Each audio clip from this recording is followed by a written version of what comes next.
I think what I learned, one of the things that I think I learned on my trip, you know, as a socialist, the word socialism does not frighten me, and I think it's probably fair to say that the Nicaraguan government is primarily a socialist government. You may recall way back in, when was it, 1961, they invaded Cuba, and everybody was totally convinced that Castro was the worst guy in the world, that all the Cuban people were going to rise up in rebellion against Fidel Castro.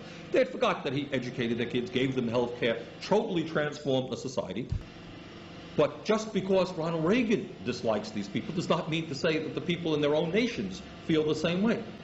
How do you find the sincerity of Sandinista leaders? I was impressed. I was impressed by Father Descoto because he is a very gentle, very loving man. Ortega is an impressive guy.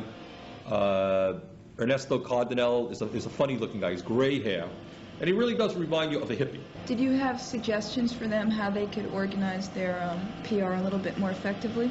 I think it's, yes. I mean, the point that I try to make to many of the people that I spoke to is they're getting killed in the American media. Mm-hmm. They just cannot compete. Reagan and his people are so sophisticated. They own the airwaves, of course. Reagan, the media, every time Reagan gives them a photo opportunity, thousands, thank you, Mr. President. Thank you very much for telling us another lie.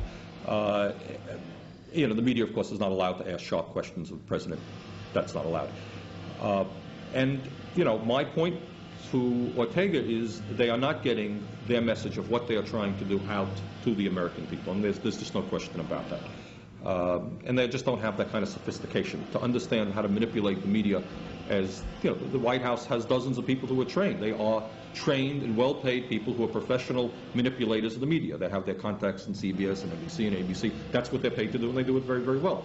You know, Ortega is the president of a country of 3 million people. They have probably one television station. They have no sophistication. They have no knowledge as to when you call. You know, they call press conferences that the media can't even use here in the United States because it's the wrong time. You know, there's a whole science around this, which they're not aware of. They have contacts now with, they've hired a public relations firm in the United States, and they're trying to improve it. But the main point is, I think they have got to very greatly improve their ability to communicate with the average American, and that's what I said to them.